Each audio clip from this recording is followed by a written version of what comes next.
Hey guys, welcome to Terrifying Tales. In this video we are going to represent you a story about the pale fox in the Manless Land in the Always West, where the pale fox hunts no man will tread. In the Manless Land in the Always West, where the pale fox hunts there is no dread. Notail is a fox who was born without a tail in the stoneforest, but now he must leave the life he has known in search of a new beginning. There is a legend of a pale fox and a manless land in the west, and he means to find that place. But the black dog is hunting him, and hope is something Notail is in short supply of. All he can do is keep going west, keep running west, keep dreaming of the pale fox in the manless land. Chapter 1. A fox without a tail. He was a fox and he was born without a tail, so they called him Notail. The first snows of winter were falling as he stalked the stone forest. The snow was soft under his paws, a welcome change from the hard stone of the man tracks beneath. He sniffed the air. This was his world. He knew every part of it. He had trod it all his life. He was a sleek shadow, unseen and unnoticed. He kept to his father's rules. You need the rules more than any other fox, his father told him when Notail was still a cub. Even then Notail had known what his father meant. He had no tail. He was different, incomplete. If he was to grow to be a true fox, if he was to learn to hunt, to feed a mate and cubs, then he needed all the help he could get. But Notail needed no help now. He was a hunter. He was half glimpsed in the night and gone. Always hunt at night. That was a simple rule. It was near impossible to hunt in the day. Too many man carriers, too many man eyes, not enough leftover, and unwatched man food to scavenge at if the need arose. Not enough rats about, no shadows to move through. He padded into the darkness. He kept to the trees that enclosed the open land where his den was hidden, and followed them until he came to the place of fire-changed chickens. He stayed within the bushes for a while, just watching the world. He could hear the distant cries of speeding man carriers. It was a hard song. He saw a man staggering and swaying.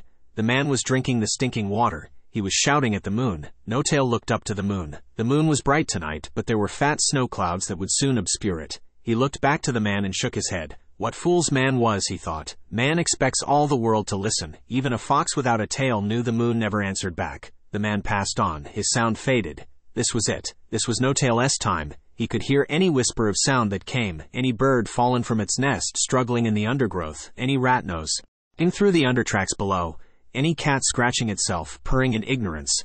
Man's noise faded into the background as he focused on his hunt. The sense grew purer too. Now he could smell the place of fire-changed chicken more clearly. It called to him. He looked to it. It was darkened and without man. He shook his head. Hunt first. Scavenge only when you have to. He had never liked that rule. But isn't scavenging hunting? He had asked his father once. Hunt first, find true food before you turn to man food, was all his father would say, until the night his father had taken him to the place where man fire-changed chickens. The smell of hot chicken flesh called to him, but his father made him stay in the bushes and watch as man after man came and took away chicken after chicken. When at last his father told him to follow, they moved slowly down a shadow track, and there they were, thrown away chickens, abandoned, still warm, delicious. Notail had moved to take one, but his father stepped in front of him. No, he had said, this is a lesson. We only scavenge when we cannot hunt.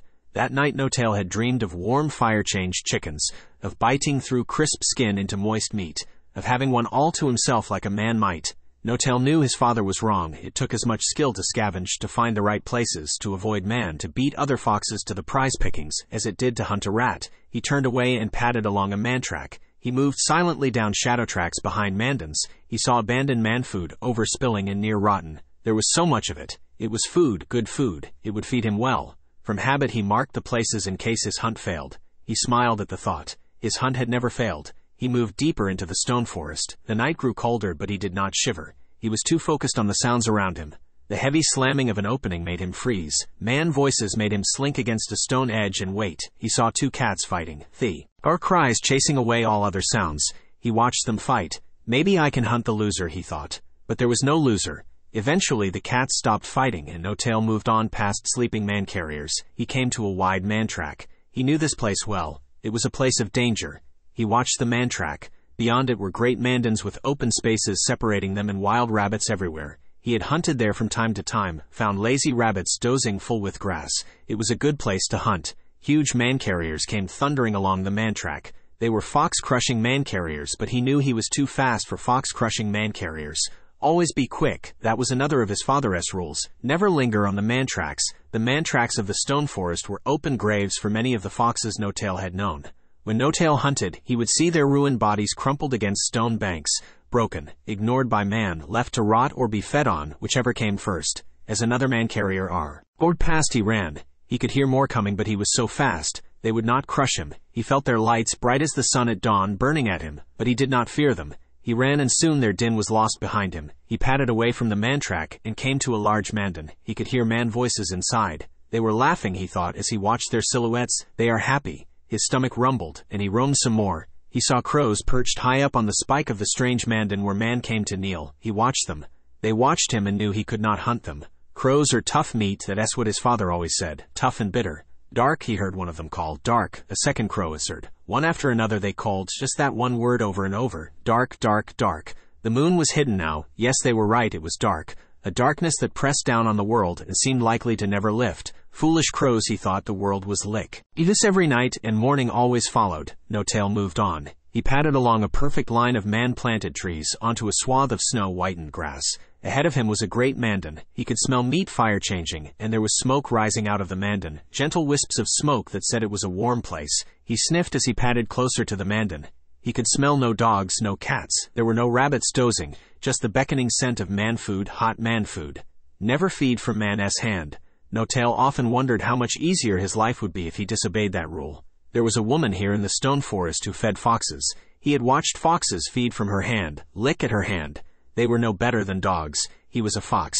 He crouched low beside a stone edge and looked inside the mandan. A woman was holding a cub of man. The cub of man was very new. It was naked, and she held it to her body. It suckled at her. It closed its eyes. It was content. He watched the cub of man feeding it. His stomach growled. He remembered the one rule his father told him never ever to forget. Never hurt the cubs of man. We are foxes, his father had told him. This place, these man-tracks and stone mandans, your den where you sleep each night, the dark shadow tracks, the under-tracks beneath us, the great shinestone cliffs of light and silence, it is all man's world. If a fox hurts man, they will hunt that fox and end them. But if a fox ever hurts a cub of man, we would all be hunted. Man would seek to end us all. No, son, even if you had not eaten for a year, you should never hurt them. Notail knew there were other foxes that did not live by his father's rules. Foxes who scavenged and rarely hunted for true food. Foxes who had grown sluggish and unafraid of man-carriers. But he had heard no stories of foxes hurting the cubs of man. Even those foxes who fed from man's hand never broke that rule. The mother laid the cub of man down. She wrapped it. It looked warm. Notail's stomach growled again, but he ignored it. He stayed watching the mandan. It looked such a warm place, and the night was growing colder. He watched as a man joined the woman and leaned down to the cub to nuzzle it. Notail shivered. Snow had settled along his back. He shook it off. He watched the man and woman hold each other. His stomach growled. The man and woman made the place where the cub slept darken. They came to another part of their mandan, and then he saw it. The opening, just slightly ajar. He looked to the man and woman. They were eating. They did not even know he was there. He moved closer to the opening. Still the man and woman did not hear him. A few paws closer. He could hear his father telling him to never enter a mandan, but his father had not been as stealthy and silent as Notail. His father would have been caught, but there was so much warmth within the mandan. His paws were cold. He could feel the mandan's heat. He knew he could move inside unseen and let that warmth fill him. Just for a moment, he was so close to the opening now that he could hear the man and woman talking. Their strange man-words were cloaked in safety. They were man. What could hurt them? What did they have to worry about? Their cub was safe and warm, they knew that, so they laughed and ate and were happy. He was a fox. All life was danger and hunger. All life was opportunity and chance. He ran quickly through the opening. He was inside a mandan. He knew he should not be there, but there he was, and no man came to stop him. He could feel the cold being chased from his body by the mandan's heat. He moved deeper into the darkened place, deeper into its warmth, and came to the place where the cub of man slept. Notail barely breathed, but he could hear the cub of man breathing, soft, gentle breaths. This was the warmest place in the mandan. His paws felt like they had never been cold. He watched the cub of man sleeping. He came very close and sniffed at it. Its man scent was weak. It smelled clean. The cub of man made a soft cry. Notail liste. Then for the man and woman. He glanced back to the opening, ready if they were to come. He would be fast. He would run from them. That was good. They would know their world was not safe. But they did not come. The cub of man slept on. His stomach growled. He looked once more at the cub of man. He closed his eyes and sighed. No, he could not do that. He was a fox. He turned away from the cub of man and moved on silently out of the mandan. He moved between the scraping branches of trees. He paused and listened. Light flashed from the mandan, and he saw his shadow cast upon the snow-whitened grass. He looked away from the tailless shadow. He had no tail, but his father had taught him to be quick, to think fast, to be a better hunter than any other fox. A tailless hunter could be as successful as any other fox if they were the quickest, the cleverest, the best. If they were all they could be and more than any other fox could hope to be. If they never gave up. He found a wild rabbit and ended it. CKLY. He padded back the way he came. Birds called down to him from the bare trees, but he did not hear their words. He did not care for their words. He was going home. At his den he dropped the rabbit. He looked up at the moon. "I am sorry, father," he said. Never forget the rules is what he knew his father would have said. Never forget them. Never put them aside. Never question them. He picked up the rabbit with his teeth and patted inside. "You re back," said his mate. Chapter 2. A promise of plenty. She came to him and nuzzled at him. He dropped the rabbit for her. His cubs were playing, tumbling over each other, biting at tails. When they saw him they ran to him, and before he could say a word, one was on his back and the other was nipping toothlessly at his leg.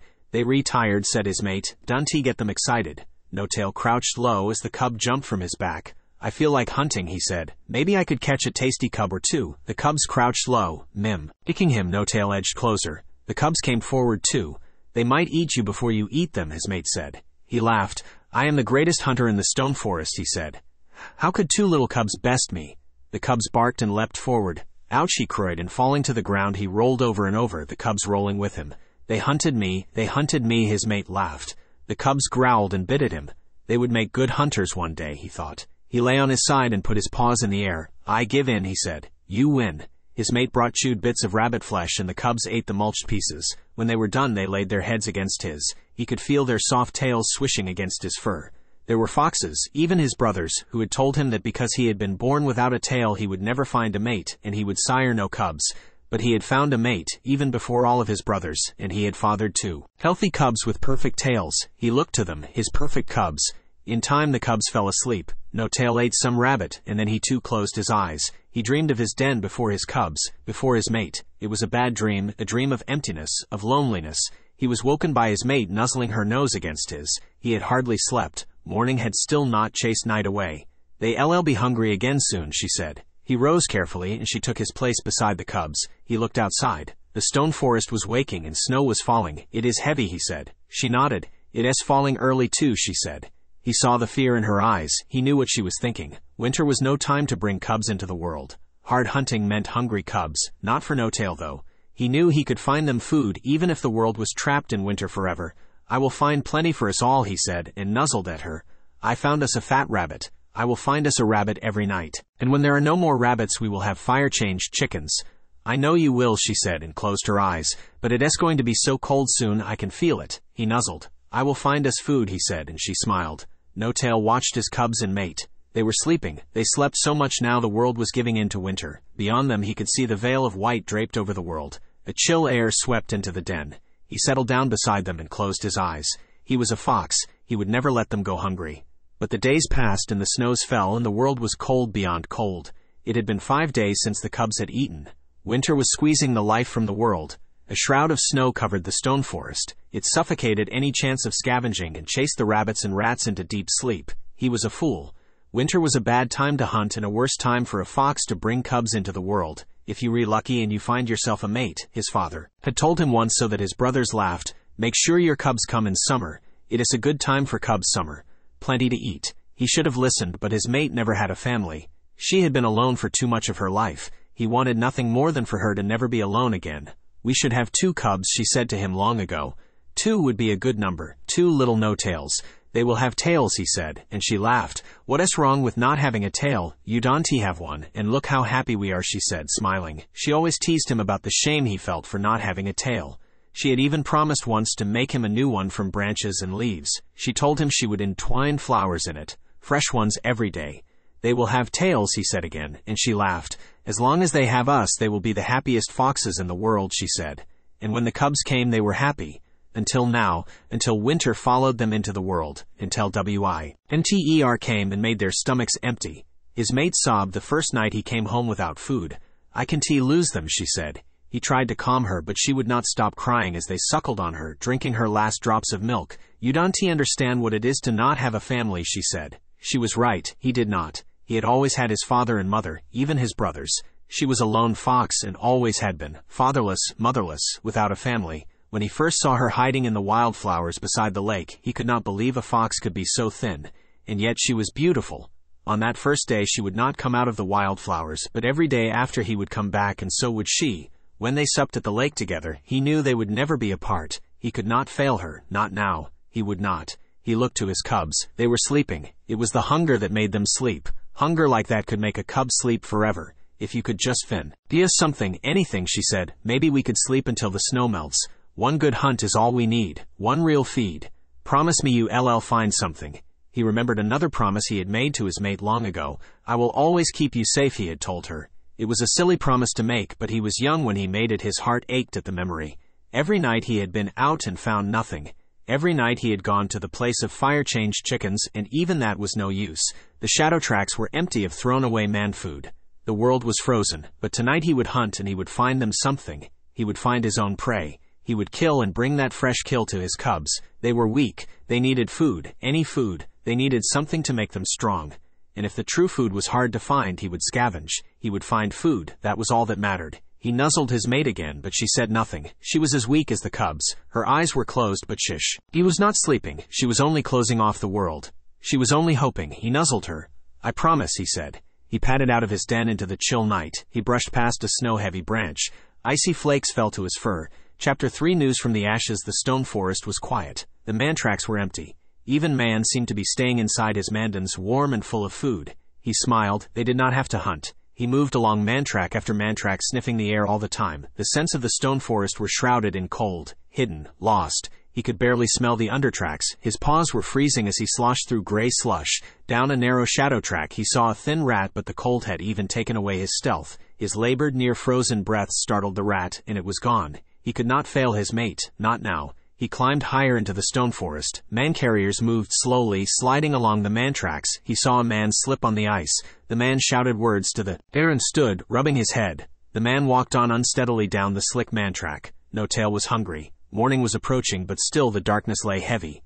He turned down a narrow shadow track and saw a hollow mandan. It was black with ash. Fire had been there. Some of its top had collapsed. He moved slowly inside. He caught the scent of bird, and there on the ash-covered ground it was, an ended pigeon, young and hardly nibbled at by rats, as fresh and as unsullied as if he had killed it himself. It was the cold that had ended it. He had seen the cold end many animals. This pigeon was small, just a squab, far too small to be any good to his cubs, but it was true food, and he would not leave it. It will give me enough strength to go on hunting, he told himself. He crunched hard into the bones of the bird. His nose was wet with blood. He licked the blood from it. It tasted good. Still slightly warm even. He pushed his tongue deep inside the bird's shattered ribcage and nibbled at its heart. Slithers of liver and lung slid down his throat. He devoured every morsel, and soon there was only the ball of a head left, ended black eyes looking up at him. He took that in one bite, crunched it, felt bone and liquid and flesh and brain merge and swallowed.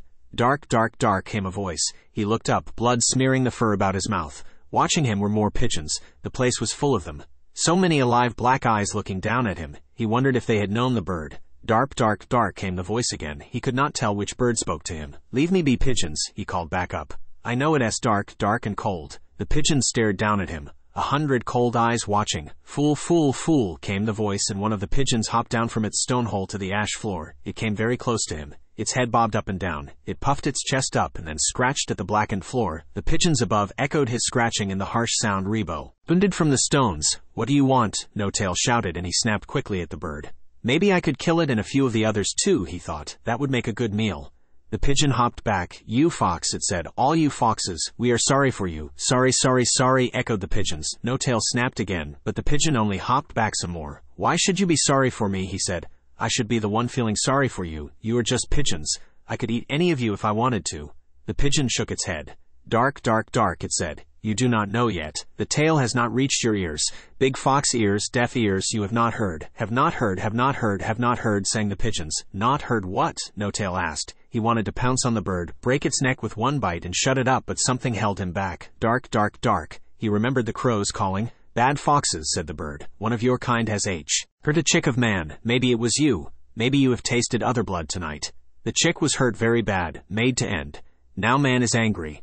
He wants all foxes ended. He wants rid of you. He has sent his dogs out to hunt you. Hunt all of you, all of you, all of you. Dark, dark, dark, sang the birds again. All of you, all of you, all of you. Notail licked his blood-wet mouth. He remembered the opening, the cub of man's soft breaths. He remembered turning away. He shook his head. No, surely no other fox would be so foolish. A cold breeze swept into the ruined mandan. Maybe, he thought, this winter might make a fox desperate. But no, the night was quiet and heavy. He had seen no dogs. He had caught no strange scents. The pigeons were wrong, he knew that. No winter could make a fox so foolish. He looked to the scraps of feather remaining from his meal.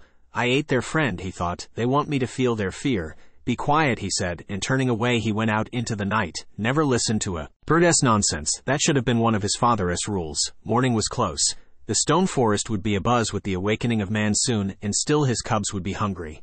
He imagined coming back to his den. Their whimpering again, his mate's eyes, his cubs' whines of hunger. He could not face that. Down and up and down he went. He would not be seen by man. He was fast. He was sleek. He was a flicker and he was gone. When he came near the place of fire-changed chicken, he smiled. Man was nowhere. The place was unlit and empty, but he could smell the faintest lingering scent of chicken. Last night he had found nothing but rotting carcasses. Tonight he would find a fire-changed chicken. He knew he would. He had to. Thank you, Father, he said. He knew his father had not shown him the place of fire-changed chickens to make a scavenger of him. But he knew, too, his father would accept his choice. Better to live a clever scavenger than to die a hungry fool, his father had often said toward. As his end, he would be clever. He would save his mate and cubs. He padded down the shadow track and leapt a high stone edge into the place of fire-changed chickens. He sniffed the air. The scent of chicken was still faint. He pushed his nose into rotting man food. He pawed at the mess of so much wasted and ruined food. There were chicken legs and wings that held a bad scent. There were slimy slithers of green food and hard bits of a man food he did not know. He wanted more. He wanted something to fill his cubs' bellies so they could sleep until the snows melted. He tore at the mess, and then there it was, cold but not full of the stench of old man food. As near to true food as he could get. A whole fire-changed chicken. He lifted it with his mouth. It was heavy. He could taste it. Its sweet juices ran along his gums. He wanted to bite down right there and devour it all, but he resisted. It was not for him, it was for them. He ran from the place of fire-changed chickens. Soon he would be home and he could rest while watching his mate and cubs tuck into the food he had brought them. They would block up the den and forget the world. They would sleep against each other and let the snows pass. Soon spring would return and all the stone forest would be alive with true food once again. They would go on. As he ran, a howl sounded in the distance. He hardly heard it. It might have been merely the cry of a waking man-carrier or the morning call of a gull. He did not care. Another howl answered the first, and then the night was filled with the howling of dogs. He clamped his jaws down hard onto the chicken and ran. Chapter 4 The Hollow of Hollows. When he reached his den, he knew something was wrong. It was heavy with quietness. He moved closer. He sniffed the air. It was wrong. The chicken dropped to the dirt. He could not smell his mate and cubs. That was wrong. He had left them there, his mate closing her eyes to hunger, the cubs sleeping. He moved slowly into the den. It was empty. They were gone. The place where his cubs slept held the scent of dog. It lay thick upon their leaf bed. He remembered the words of the pigeons. All of you. He padded outside in the hope that he might find their scent, follow it, save them. But the fox scent was weak, and with every pawfall that took him away from his den, the scent faded, until there was only the dog's scent. Huge paw prints marred the snow and led away into the stone forest. He followed them. He ran hoping to find fox prints, but instead he found man-carrier tracks, and soon they were obscured by a gray mess of slushed snow. They were gone. He padded back to his den. It had never seemed so hollow. So dark, so cold. He collapsed in the place where they slept. He could see their eyes, their soft fur, their tiny paws, their tails. He could see his mate's eyes. They were sad when he last saw them, not how they should have been. Her words echoed in his mind. His promise stabbed at him. He could not make himself rise, and so he stayed there. He could have stayed there forever and let all of life pass him by. It was impossible. They were alive. They had to be. They were here, he told himself. I sired them. He closed his eyes, but he did not sleep. The world woke. The world rested. When he finally rose, he knew it truly. The scent of dog was a smell of death. They were gone. He was hungry, so he padded outside to find the fire-changed chicken, but it too was gone. The sky was white and the grass crisp with ice. The snow was hard and compacted. The huge paw prints were gone. A new drift of snow was beginning to fall. The world went on. This day seemed much the same as any other day, but that was a lie. He had no tail and he was alone. Chapter 5 The Old Fox Who Ate a Rat. The old fox had known Notail's father when they were both young foxes. Notail's father had told him stories of the old fox. There is only one fox I know of who has never truly feared man, his father had told him. Notail had gasped. His father had looked down at him with a smile. Does it surprise you that I say that, his father? I know what it is. You expect me to tell you that I don't fear man, that I am brave and fearless and would fight the world for you. His father laughed. It was a sad laugh. I am quick like you, his father had said, but I am not brave. Bravery is a gift given to few, and the only fox I have ever known who had it is Hunter. His father took him to see Hunter. It was summer and they were full with the food his father had found. The day's light lingered late into the evening, but when the sun finally faded into the blushed horizon, they padded along man tracks to a place where man brought their cubs each day. Man would leave their cubs in this sprawling mandan for a whole day, and no fox knew why. The cubs of man would come one after another. The air would awaken with ringing, and the cubs of man would run inside the great mandan. Later in the day they would come outside again, but never go beyond the stone edge. They would run and play, and their voices were never as hard as man's voices. Their voices were soft and still untarnished by the stoneforest. Maybe they teach them how to cook foxes, one of his brothers had teased him once. Yeah, they like foxes who don't have tails, said another brother, less chopping. His father did not know why man brought their cubs to the place. Will Hunter know? Asked Notail, and his father laughed. Hunter might know, said his father, but I doubt he cares. They found Hunter sleeping upon a high stone edge. It was evening. The place where he slept held the scent of the cubs of man, but it was empty now and without light. When they approached, he did not wake. Isn't he scared that man will hunt him? Asked Notail. I told you, said his father. Hunter isn't scared of anything. His father called up to the fox, and Hunter lifted his head. He had gray eyes, and when he stood, Notail saw the scars and old wounds that crisscrossed and marked the fox's body. He had a thick neck and strong legs. He was larger than Notail's father, but when he saw them, he smiled warmly and jumped down from the stone edge. That night was one of the greatest of Notail's life. They hunted with Hunter. They caught 6 mice and 3 rabbits. They even caught a young cat who begged to be let go. Don't be foolish, cat, Hunter said as he quickly ended it. We are foxes, and we are hungry. As morning broke, Hunter showed them the place where he made man feel afraid. It was a narrow man-track beneath curved stone that was open at 2 ends. Sometimes there would be a clacking rumble as a great man-carrier passed overhead. Notail was scared in that place. It was morning, and soon man came, man after man after man, some with dogs. Notail knew the dogs would smell them, but he tried his best to be brave. To show Hunter he was brave. I come here every day, Hunter told him. I wait for the biggest man to come by, a huge man. It's better when they have a dog, but either way the hunt is good. When they come close to where I hide, I leap out all growling and barking, and I snap at them. Do you eat them? Notail had asked. Hunter did not laugh at him. No, said the fox. I just scare them and chase them all the way to the river. They always run, even the dogs run. They waited for a big man to come, and when one appeared, Hunter did exactly what he had promised to do. He leapt out of the undergrowth, and barking like a crazy fox, he went straight at the terrified man. The man was massive, fat, and broad-chested. But as soon as he saw Hunter, he ran. He ran faster than Notail thought such a fat man could run, and Hunter ran after him. Notail and his father stayed in the undergrowth laughing, and when Hunter returned, he joined them in laughter.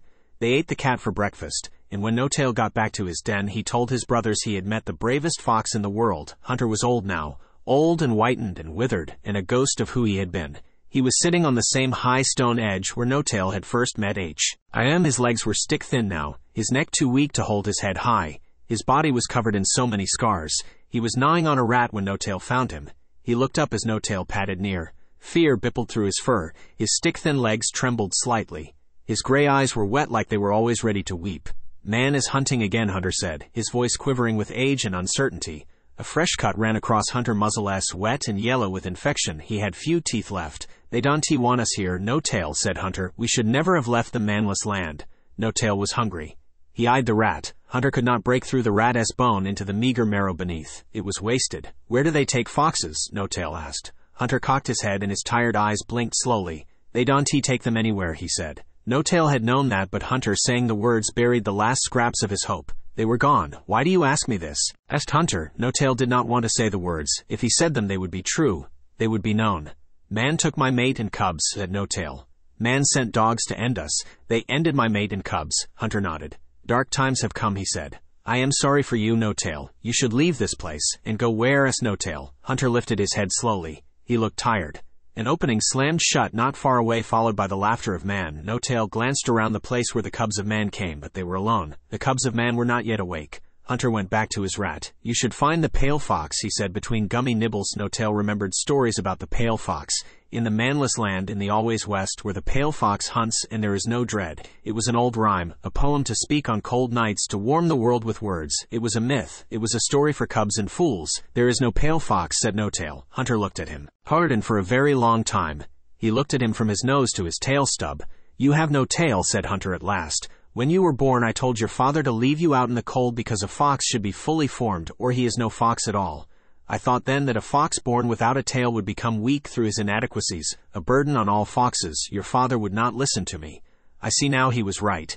You have lived to be strong and quick. Yes, you are alive now, but if you stay in the stone forest you will end like your mate and cubs, like I will end. Hunter sighed. He closed his ever-wet eyes. When he opened them they seemed somehow less gray, more like the fox Notail had known all those years ago. Listen to me, Notail, said Hunter, his voice no longer quivering, no longer weak. You must believe in the pale fox. There is nothing else for you now. If you stay in the stone forest there will only be darkness. There is light out there. I can see it still sometimes, such a faint and pale light. When I was young I often thought about leaving the stone forest to search for the Manless Land. I knew I could do it. But I liked my stone forest. I liked the fear I gave man. Now I am too old to go anywhere, and Mother Vixen whispers to me so often these days. Her voice is soft and I want to go to it. Oh, Notail, you cannot imagine how she beckons me, but that is how it should be. You are young still. Leave the stone forest, Notail. Don't let yourself end because your life here has ended. Find the pale fox for me. Hunter coughed. The fur around his mouth was red. Now leave me, said the old fox. I am tired of words. Notail padded away. At the edge of the place where the cubs of man came, he looked west towards the lingering darkness. His father always said that the manless land was in the west, where the sun slumbers and the sea softly whispers, where man cannot tread and there is no dread, in the west, always west. Chapter 6. The shadow beyond. Notail moved silently along man tracks H. He did not know. These man tracks were wider than the man tracks Notail hunted, and they were lined with snow-heavy trees. Still they stank of man. Still he was invisible to man. A half-glimpsed shadow to them, a rustle, a flicker of red, a shape darting between shadows. He was hungry, and so he hunted, he scavenged. Forgive me, father, he said to himself, but I am too hungry to care anymore. And too alone. He found some old meat and a hard piece of stale man food that crumbled into dust as he ate it. Neither the meat nor the man food satisfied him. Every bite he took reminded him that every bite was his alone. There was no one else now to share it with. He found an open mandan and tried to get inside, but a cat hissed at him. Man shouted to the cat, and Notail ran. He was in no mood to fight a cat. He moved down shadow tracks, sniffing the air for food, but each of the places where man cast away his food was empty. These man tracks were too clean and quiet. Once he saw a rat, but it vanished before he even made a move. Of a shadow, alone, the same as him. When the man tracks gave way to open land, he followed a line of entwined man trees made of glinting shinestone. A high silver edge he knew could not be bitten through or leapt. They ran west in a straight line from Many Paw Falls, always west, towards the Manless Land. The scent of man did not fade, but now he could smell trees and squirrels and birds too. As he paused to listen for where a squirrel was scurrying, he heard something growling, and turning towards the shining man trees, he saw the shadow. He knew what it was. The scent was strong, but all he could see of it was a mass of blackness and unblinking red eyes. It was a black dog. The black dog watched him from beyond a high edge of man trees. Notail backed away. Stay, fox, said the black dog, his voice as heavy as a man's. The air was thick with the scent of man. The black dog was a true shadow, not the shadow Notail tried to be. Dark beyond dark. The black dog moved closer to the shining man tree. As that separated them, still he was cloaked by the night. What do you want? Notail asked, still backing away. The black dog breathed heavily and then the words came. What man want? The black dog said. All fox end me, said Notail. Why would you end me? I never hurt the cubs of man. I only hunt true food. You run now. Notail could see saliva dripping from the dog's black mouth. As the dog opened its mouth, Notail saw huge teeth, sharp and stained with blood. I know. You. Fox. Notail. The black dog came closer. Its nose rippled.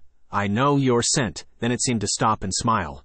I know your. Then Notail stopped, backing away. He wanted to leap the high edge and tear the huge dog apart. He did not care if the black dog took his life. That did not matter. My den, said Notail. The black dog grinned and licked his teeth. Your den, it said. Your mate, your cubs. Go, fox. I hunt you. Notail growled. The high edge was too high, he growled. Once more, and then turning he was gone. He ran to the west. Always west. Chapter 7. A river and a rowan tree and an owl without answers. At the edge of the stone forest, there was a river, and at the river's widest point there were two arched man tracks that crossed the water. One was used by man carriers, and the other was smaller and used by man alone. It was dawn, and there was little sign of man. Notail was thirsty and tired from running. He crossed the second man track and went down to the river to drink. As he lapped at the water, he saw himself, reflected and distorted. He remembered his cubs, how he would look at them and see himself. Once that was a good thing, a thing wrapped up in hope. Now that memory of his image held in them made his stomach churn. He turned away from the water.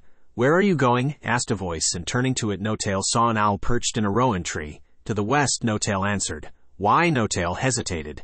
To find the pale fox in the Manless Land, he answered. Finally, he went back to sipping at the river. Owls were the worst kind of birds, always asking questions, always wanting answers. Do you know the way to this Manless Land? Asked the owl. Notail shrugged. West, he said. I see, said the owl, but you must know there is nothing in the west except for the slumbering sun. I have flown there. How can you believe in a manless land? Notail finished drinking and padded to the rowan tree. He looked up at the owl. It was small and long-eared. It looked like it enjoyed asking many questions. The owl's head darted forwards and back. Is there good hunting in the west? Asked Notail. The owl bobbed its head again. Now why would I tell you that? It said, and spreading its wings he hooted once and rose into the chill air. Notail watched the owl fly over the trees away from the river. A spike of stone cut up from a gathering of mandans, and a voiceless peal of man-song drifted through the trees. The owl flew towards the spike to roost with. In it, the sun was rising. At the sound of man voices, Notail took off along the riverbank. West. Always west. Chapter 8. The Fool of the Fields. Notail saw the horizon. To the east, the world was bathed in the waking dawn. That was the world he had known his whole life. Now he saw it anew. The stone forest was laid out for him. All of it. Man's world half, bathed in new morning light. It shone, the lights within mandans, the reflection of the sun on shinestone, the crisp whiteness that shrouded all, and yet now in the morning seemed as bright and clean as any summer day. The stone forest stretched from north to south. His stone forest, yet he recognized no part of it now. It was so far away. It was like he was looking at a place he no longer knew, had never truly known. It was distant, light and stone. Somewhere lost within that light and stone was his den. He could not be sure where. He breathed in the icy air and turned away. In the west was the world he had never known. That world still slumbered, lightless. And strange, the land there was without the heavy weight of a stone forest, just rolling hills and fields, snow-trapped and everywhere. It was nothing like the stone forest. The stone forest was a world of edges and endings. He did not feel afraid of its vastness. Here and there he could see small clusters of mandans, gray, lit only by man's false light. The world of the west seemed to go on forever. His paws were ready to carry him back to the stone forest, to its familiar and enclosed world. But he did not turn away from the west. He knew he had to go on to keep his paws moving until all man's world faded and there was only that land of foxes, that land they long ago left and were fools to forget. Their manless land in the west. He moved over the snowy fields. He saw sheep dotted here and there, almost merging with the snow until they raised their black heads to stare at him. As Notail approached, he saw one stand, a black head looking to him. He wondered if he could hunt the sheep, but as he wondered more, if the sheep stood and watched him. He moved on away from the sheep and up into the hills into the west. Always west. There is more to this world than the mandans of this stone forest, his father had once told him. Notail had never truly believed his father. Their stone forest seemed unending when he was a cub. Until now, looking out over a land he did not know, he realized it was the world that was unending. He padded down the hill and avoiding more of the black-headed sheep, he moved on. Occasionally he would stop and listen for a lone animal to hunt, for the heavy footfall of man, for anything. There was only a soft wind and a distant bird call, no roar of man-carrier. No slamming opening, no hard man voice, and with the absence of man's sounds came an absence of man's sense. This land was full of true scents, the damp coats of the sheep, their dung, a new scent of their young, the concealed grass, the hidden mud, moss and lichen. The air was peaty and deep with old scents, bracken heavy. Not even the cold air seemed different, cleaner. He breathed it in. It was icy and strange. He breathed it in again. It was good. At a low stone edge he rested. His paws were not sore. He looked at them. They were hard and callous from all the years of mantrack padding. They had never known such true ground. He looked at the snow clinging to his paw. Good snow, clean snow. He was tired and wanted to sleep there. His body pushed close into the stones. Sleep did not come. If I sleep, he thought, I will dream, and if I dream, I will only dream of them. Instead, he closed his eyes and listened to the world, to its silence. The chatter of fox voices roused him. He could make out the voice of a vixen, and for a moment he thought it was his mate, that she had come to find him. His heart pounded in his chest, but as he climbed over the low edge, he saw no cubs, just 4 foxes. He knew they were foxes of the stone forest. They looked lost, as small in the strangeness of the open world as he was. They saw him and me to a stop. Hello, said the vixen. She was nothing like his mate. She was older, her fur flecked with the white of age. Her left eye was blue and her right was green. She smiled warmly at him, though he found he could not bring himself to smile back. A male padded in front of her. He was stocky and had a roughness to him. Are you alone? Asked the male sharply. He looked to Notail's tail stump, lingering upon it for too long. Yes, answered Notail. He looked to the other 2. They were younger. They might well have been the grown cubs of the vixen and male. Have you come from the stone forest? Asked the vixen. Notail nodded. He looked past them. The vixen followed his gaze back to his home. Don't worry, she said. There are no dogs following us. There is one following me, he thought to himself. He did not tell them. He looked to the young one. They were already scared enough. There are many dogs in the stone forest now, said the male. His voice was gruff and deep. They are. Eat hunting. The birds say a cub of man was ended. I am taking my family south to find a new home. They say there are lakes in the south and woodland too. Good hunting. Notail nodded. The male glanced back too. Yes, unsure, thought Notail. Unsure what might be following me, what I might bring to them. Where are you going? Asked the vixen. The words came unbidden from Notail's mouth. They came with certainty. With utter certainty. I am going west, he said. I am going to find the pale fox. The younger foxes looked to their father. The male laughed. The vixen said nothing. You re a fool, said the male, and he walked on past Notail. You'd be better off finding yourself a place to hunt and live, instead of sniffing for the scent of a myth. We would be happy for you to join us, said the vixen, her voice calm beside her mate as snapping words. Her mate glared at her. Notail shook his head. He could not join them.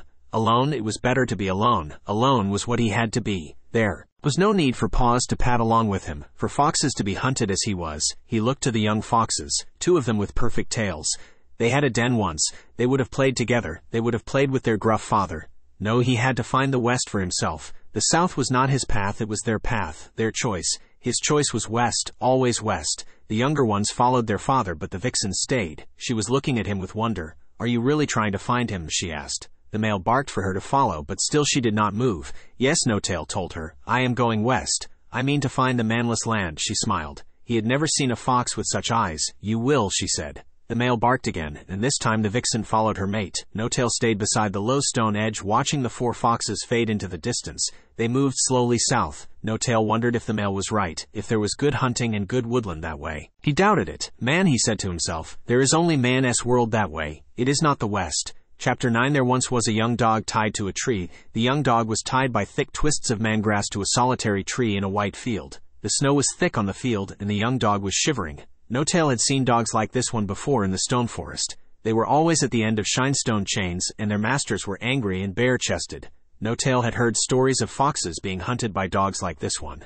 Man would watch the hunt and drink their stinking water and smoke their fire twigs.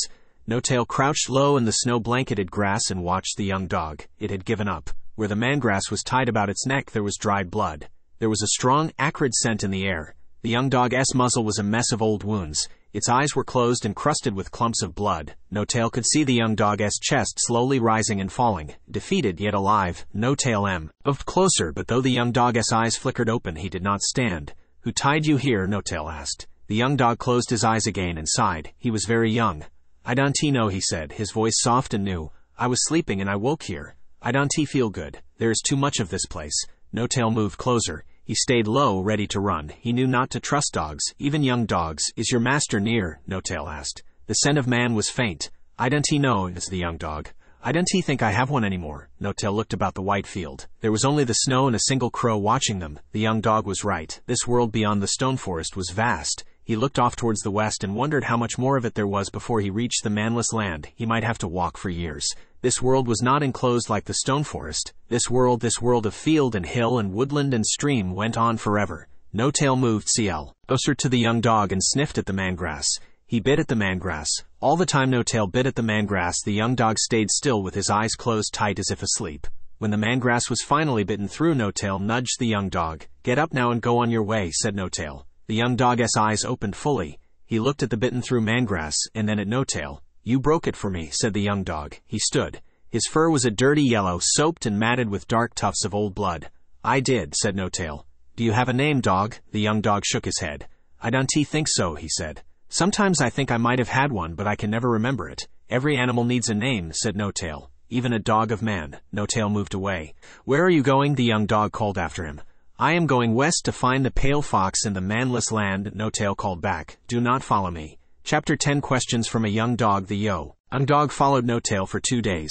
On the morning of the second day, Notail waited for the young dog beneath a humming shinestone mantry that birds rested upon. Notail watched him moving slowly closer. He was weak and too thin. Notail shook his head. He will end without my help, he thought. Notail was tired of things always ending. Rest, said Notail, and the young dog curled up and closed his eyes. I said rest, not sleep, said Notail. We need to keep moving west. The young dog opened his eyes and stared up at Notail. We, he said. Can I come with you then? Notail padded away and looked up at the mantry. Man liked to make things so high, he thought. He saw the clouds drifting across the sky. He wondered if that was what men sought to hunt by building their mantries.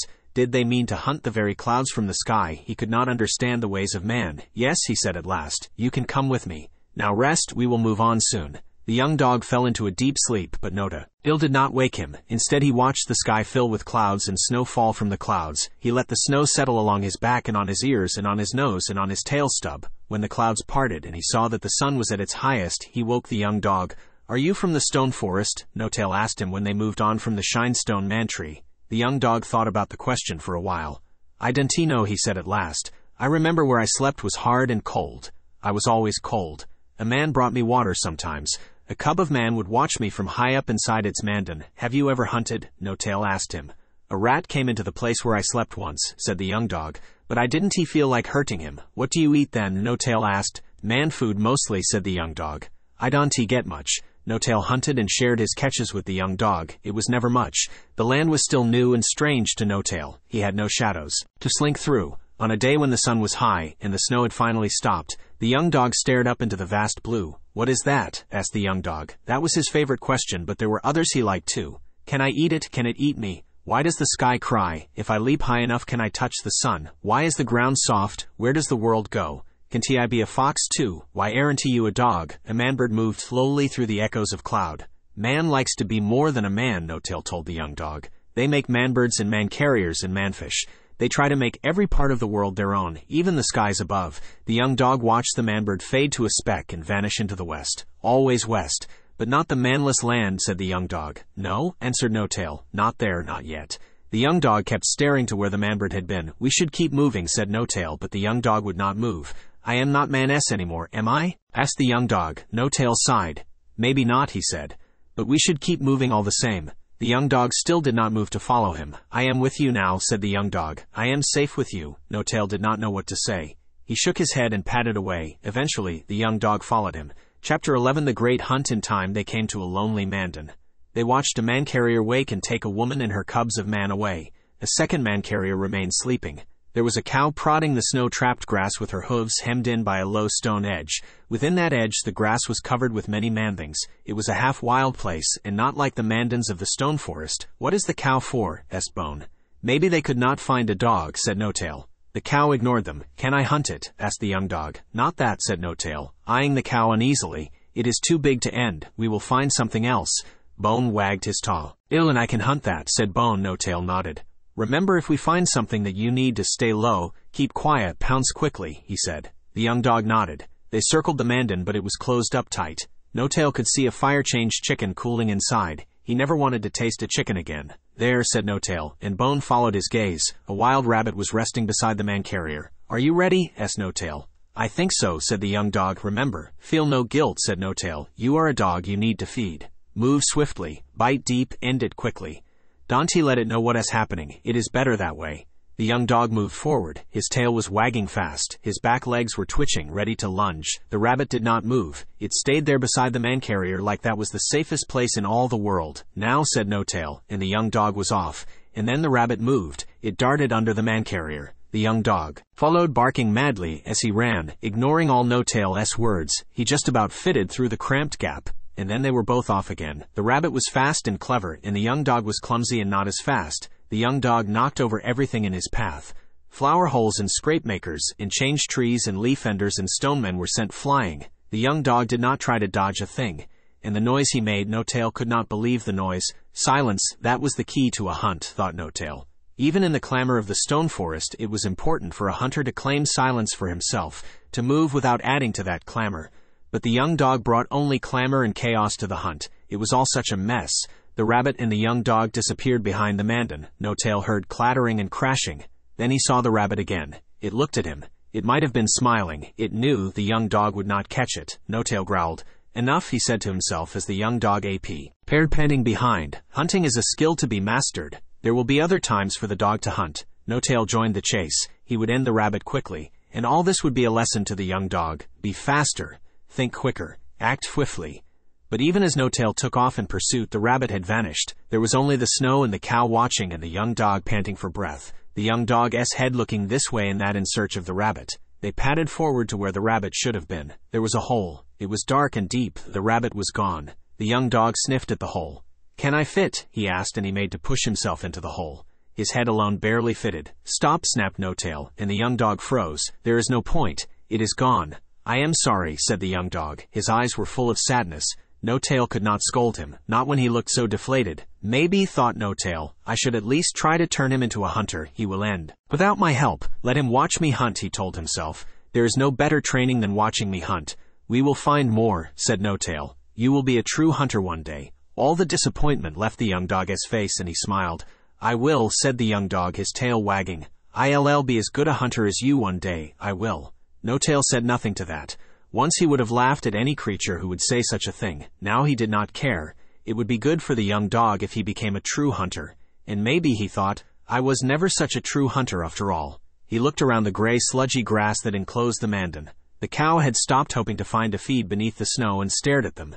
The young dog had knocked over everything and anything that he could. Notail's stomach growled unhappily. He was hungry. A rabbit would have been a good meal. "Come on," he said. "There is nothing here but man-things." He left the young dog staring at the hole. The cow why? On Chapter 12, A Dream in the Hollow of Memories. They moved on together over hills and into dense woodland. West, always west.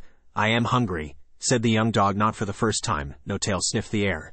There was the faint scent of rabbit. He yawned. He wanted to sleep. He wanted to sleep and not wake. But his stomach growled at him, and the young dog's stomach answered with its own growl. "Stay close to me," said Notail. "Do not make any sound. Can you do that?" The young dog nodded. It was nothing like the stone forest in the woodland. Everywhere there was the scent of animals. Notail could smell mouse and squirrel and rabbit and deer and bird.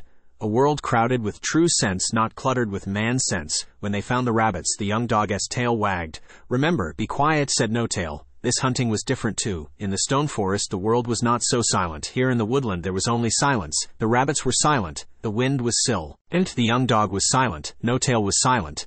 They crouched low behind a fallen tree and waited. The rabbits were pushing their heads into the snow and feeding on the crisp grass beneath. One or two seemed to be sleeping. There were some young rabbits, but they were far across the clearing. No, it would be the old rabbit nearest to them that he would hunt. He waited for the old rabbit to turn away, to think about resting, to think he was full of grass and happy and safe. And then Notail sprang at him. The other rabbits scattered, but Notail was on the old rabbit before it had any chance of escape. The old rabbit cried out, but Notail silenced him with one swift neck bite. They shared the rabbit. "It tastes better than man food," said the young dog. "It was tough meat, old meat, but at least it was meat." "Look," said the young dog, and Notail looked across the clearing. A few of the rabbits were watching. "I feel bad," said the young dog. Notail tore off one of the old rabbit's legs. "Do not ever feel guilty," Notail said. "The day you start feeling guilty will be the day you end. You have to eat. All animals must eat. This is how it is." "That will do as a lesson for now," thought Notail. "He will learn more and quickly." When night fell, they found a hollow in an old oak, and rested inside it together, their backs touching. As Notail drifted off to sleep, he heard the young dog shuffling restlessly. "Fox," said the young dog. Notail sighed. "My name is Notail, not Fox," said Notail. "That's what I was thinking about," said the young dog. I was thinking about my name. I was wondering what name I might have, but I don't know any names." "Not really." Notail opened one eye. Even within the lightless oak he could make out how thin the young dog was. He was so thin his bones pushed at his fur. "You should be called Bone," said Notail, and he closed his eyes. "I like that," said the young dog. "I do like to be called Bone. Will you call me Bone?" "Yes," said Notail. "Now, go to sleep, Bone." There was silence for a while, and then he heard the restless shuffling again. "Fox," said the young dog. Notail. Notail sighed again. "What is it now?" he asked. "I was wondering about something else. I was wondering what happened to your tail," Bone asked. Notail smiled to himself. "I traded it for a shank of fire-changed pig," Notail told him. He heard Bone gasp. As they lay there, he could hear the young dog muttering Bone over and over to himself. It was a good name. It suited the young dog. Sleep came. Notail let it wash over him. He dreamed of his mate and cubs. He dreamed of the wildflowers in the lake, of the day he first saw her. She too had no name. "I've never needed one," she told him. "Every fox needs a name," Notail told her. She looked to the wildflowers. A butterfly danced in the air above the flowers. Bees sucked on nectar. Ducks chattered upon the lake. A white petal from amongst the wildflowers was caught by a breeze. It as lifted into the air for a brief moment before falling in front of them to settle near their paws. She looked to the flowers. "I like wildflower," she said. He liked it too. It suited her. She was wild. "Wildflower," he said, the name soft on his tongue. He nuzzled her. His dream shifted. He dreamed of the day his cubs were born and their first night. He did not sleep for the whole of that first night. His mate named them, and as she and the cubs slept, Notail kept saying those new names over and over to himself. He saw his mate. Wildflower, he said, and she smiled. If you find the pale fox, she said, nuzzling him, I might be there too. You are gone, he said. She nuzzled him again. I know, she said. The dream shifted again. He did not want it to. He wanted to stay in that moment forever, to stay trapped in his dream, to sleep on, but the dream betrayed him. He dreamed of a shadow. It came into their den. He heard his cubs cry out for him. He called his mate S. Then but the word was full of sadness now. Not soft, not beautiful, just ended. Something held him back, dug its paw into his back and pushed him down to stop him from going to them. Let go of me, he cried out, but he could not break free. When he woke, the young dog was growling at the night. Outside the hollow of the oak, there was something moving through the trees. Chapter 13 A lie to make a panting dog smile. I can smell a dog, said Bone. Notail peered out into the darkness. There was only the black of night and an occasional rustle. But he could smell the same scent from his den. It has been here, Notail thought, and yet they had not been found. He looked to Bone. He smells bone, thought Notail. But my scent is weakened. It is confused, but it is close. The scent stabbed at the air. Something was out there, somewhere close. We need to run, said Notail. We need to run west. I don't know which way west is, Bone said. Though Notail could see nothing when he looked back, he knew. It was there, a second more complete darkness within the darkness of night. They kept running. Notail led the way, but soon the way brought them out of the woods into a cramped gathering of Mandans. He could hear their own paw falls as they ran. Lights flicked on as they passed Mandan after Mandan. They heard a man shouting, and then there was the cry of fear of a woman. She has seen it, thought Notail, and he ran faster.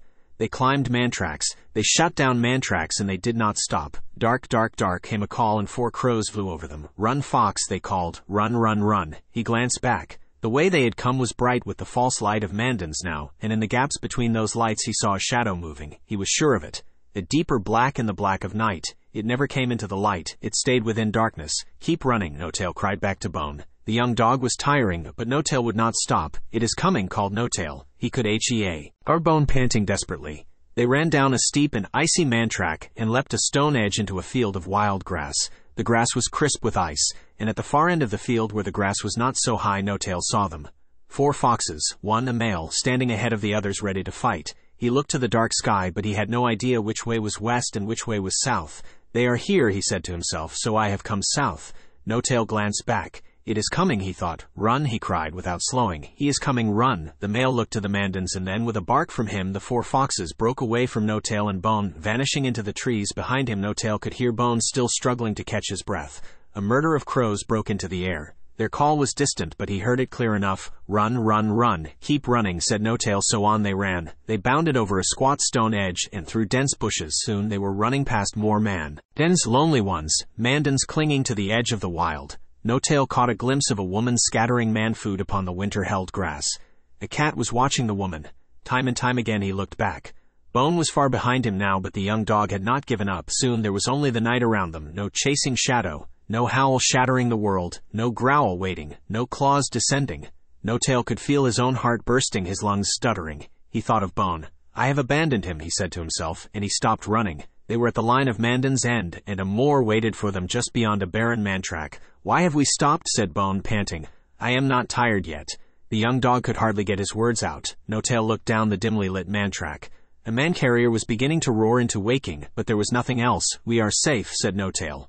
Bone smiled. It was a small lie, but what harm could there be in a lie to make a panting dog smile? The truth was something else. The truth was something Notail could not hide from himself. The black dog had found them, and now it had their scent. It would keep hunting them. And it was only a matter of time before it found them again. Chapter 14 Go south, always south. The moor rose and fell.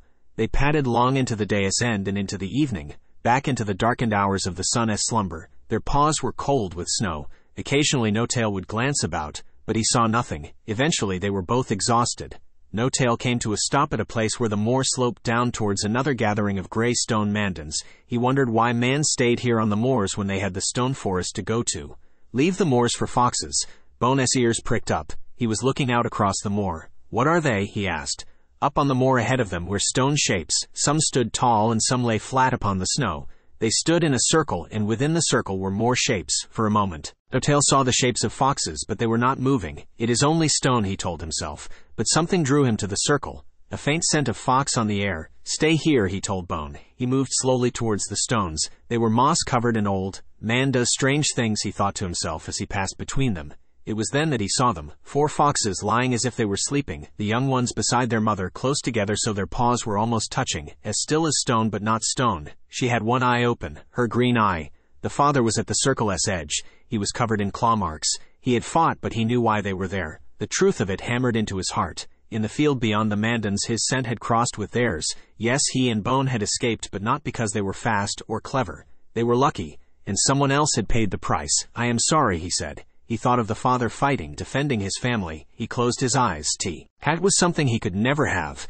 He padded back to the Bone. "We should keep going," he told the young dog. "It is still hunting us, isn't it?" said Bone. "It is," said Notail. There was no point lying again. He knew now he could not protect Bone, not from harm, not from the black dog. Notail looked back across the moor to the standing stones. There was nothing else upon the moor now except for the 2 of them.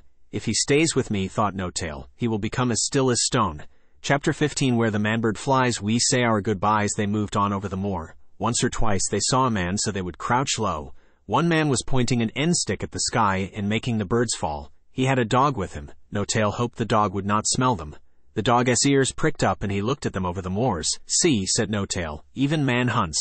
The man was looking at them too now. He watched them for a long time, and then he tapped his leg, and the dog came running back to him, with a bird in his mouth. Soon the man had moved on. Notail did not like the moor. All around there was only the moor. He thought of the black dog watching them, stalking them, waiting to end them. He closed his eyes for a moment and imagined the black dog attacking. In his mind he fought back, bravely. For his mate, for his cubs. He fought hard. He met the black dog and it was a good fight. He opened his eyes. Away to the west the clouds were fat and white, and snow fell upon the land there. He knew that if the black dog found them their fight would not be a good one. High up in the unreachable air he saw a manbird. It moved so slowly it seemed to be not moving at all. Everything moves, thought Notail. Nothing is ever still and safe. Safety. That was a myth. He knew that now. He looked at the young dog. Bone was changing quickly from the dog Notail had found tied to the tree. Not so thin, not so weak. The scars were still there and his muzzle would always be ruined, but his eyes held life. He will never let go of that life now, thought Notail. I cannot lead him into danger. You should go down to the Mandans we passed, Notail said. Maybe you can find a new master. Aren't you my master? Asked Bone. I am a fox, he said. Not a man. But you named me, said Bone. Isn't he that what man does? I am not a man and you are not a fox, snapped Notail. Man sends dogs out to end foxes. Do you want the black dog to end you like he ended my family? You do not know what it is to be hunted. Go now and live a life. Go now before the black dog ends us both.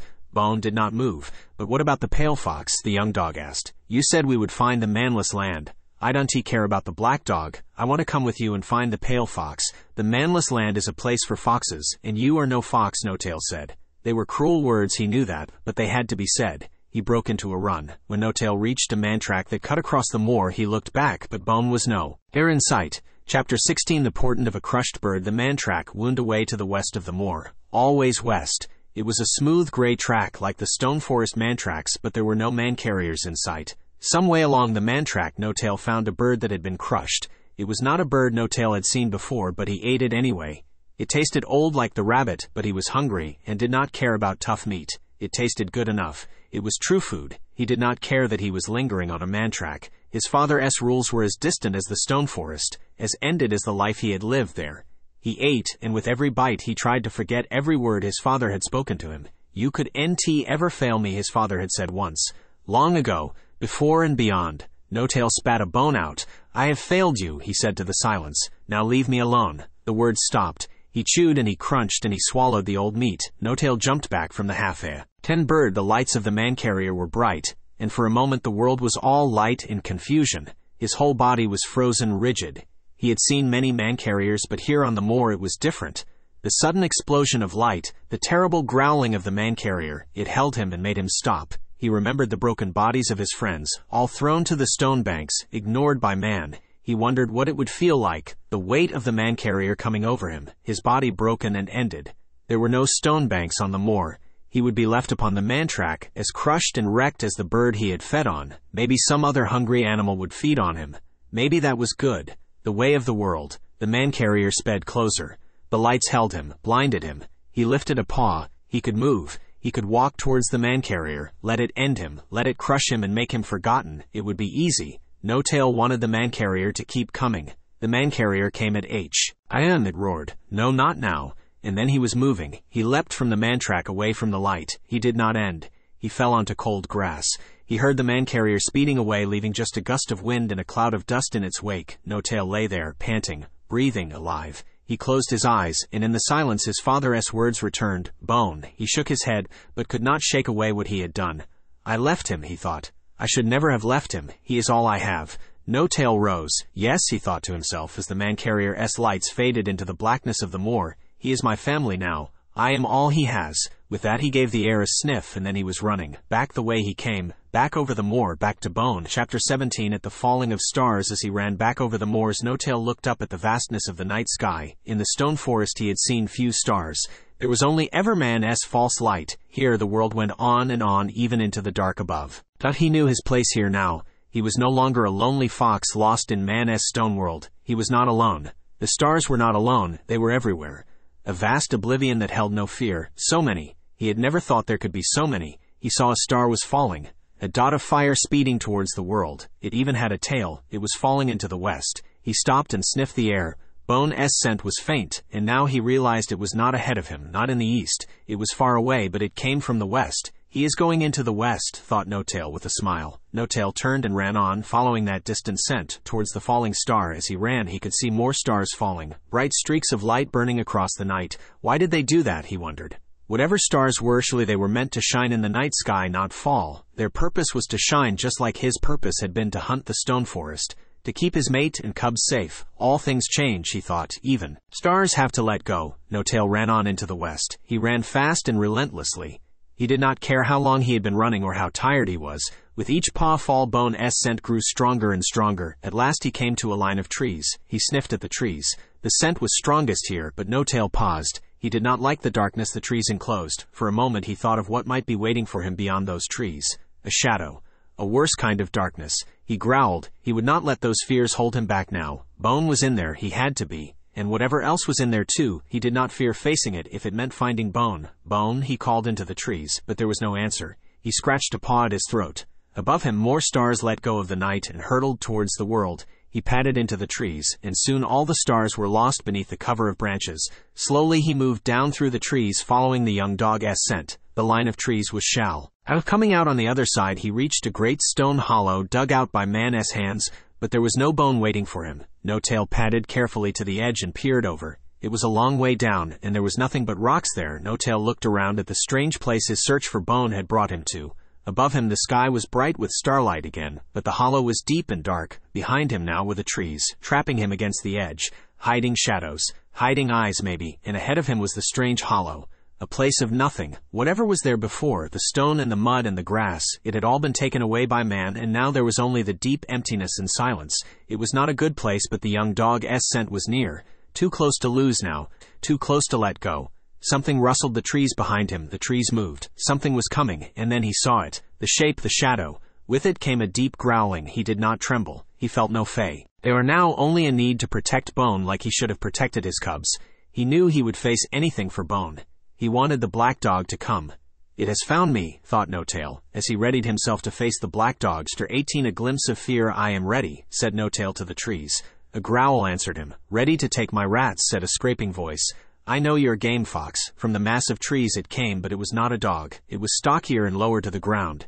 It was fatter than the black dog. Old too. Its eyes were watery, and its fur graying where once that fur would have been brilliant white against black. Notail had seen badgers before. Sometimes they would come to the edges of the stone forest where the true forest touched man's world. He had always avoided them. The badger looked hard at Notail. A fox and a dog somewhere near by the stink of it, it said. That's no fuss. Hardclaw has faced more, and send them to the hollow just the same. You won't have my rat. So no. Notail let go his breath. He glanced about for Bone. The badger was right. The young dog was near. The badger moved closer. It was slow and ponderous, but big too. Big enough to give Notail the fight it seemed to want. I have not come for your rats, said Notail. I was only looking for my friend. Hardclaw shook his striped head. Hardclaw knows your game, the badger said. You foxes are always coming round Hardclaw's land sniffing out a nice bit of rat. But this is my land, my rats. Not your land, fox. The badger's snout flared. Notail could see its brown teeth, sharp and ready to bite. I just want to go on my way, said Notail. You can keep your rats. He made to move away, but the badger moved with him. You aren't going nowhere, fox, said the badger. I know what you're up to. If I let you go on your way, you'll tell all your fox friends about my rats. Hardclaw will have no rats left if he lets you go. Hardclaw will have an empty belly, and Hardclaw don't like having an empty belly. Notail made to move again, but before he was a pawful away the badger snapped at him. No, Fox, it said, it's the hollow for you. Don't worry, there are plenty of foxes down there waiting to keep you company, though they might not say too much. Hardclaw laughed. It was croaky laugh, a scratching laugh. Notail glanced back at the hollow. He wondered how deep it was. I just want to go on my way, said Notail again, but as he looked at the badger's wet eyes he knew it was not going to be so easy. This would be a fight. Not the fight Notail expected, but a fight nevertheless. He sighed. Hardclaw's rats are for Hardclaw, not foxes, not dogs, said the badger. Hardclaw fought for his land and he will never give it up. You end tonight, Fox. The badger growled and came at Notail. It leapt at the fox, brown teeth as wet as its eyes. The weight of Hardclaw took the wind from Notail. They fell to the dirt. The badger's claws tore at Notail. They were hard claws but not sharp, old claw. Notail clawed back at the badger and bit at its neck. Over and over they rolled. Notail could smell the badger's stinking breath. It was rank with rat scent. The hollow wants you, Fox, said Hardclaw, and then his teeth were biting down onto Notail's shoulder. Notail cried out in pain and they parted, both waiting for the other to attack again. When they were apart, Notail could see the damage he had done to Hardclaw. He was covered in cuts and blood stained his fur. For his own part, Notail could only feel the pain in his shoulder, but no blood had been drawn and even the pain was passing. The badger was so old and so slow and wounded and tired. Notail felt almost sorry for him as he came again with his wild and near mad eyes. Hardclaw threw himself against Notail. They rolled over and over.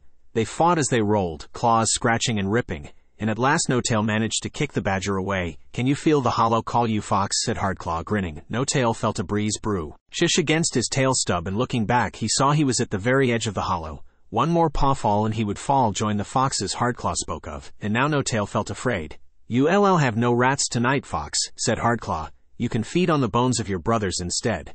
And now that Notail was standing right on the very edge, he could not escape on either side of the badger, whose wide body blocked the way. It is not supposed to end like this, thought Notail. Not like this. Hardclaw gave a desperate bark and threw himself at Notail. You won't have my rats, Fox, he cried. His forepaws were outstretched, hard claws flashed, and something leapt with him.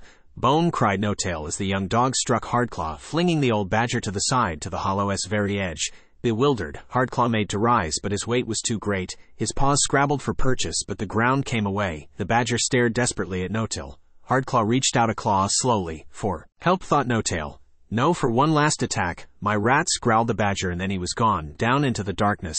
My rats, he cried as he fell. His voice faded like a memory fades.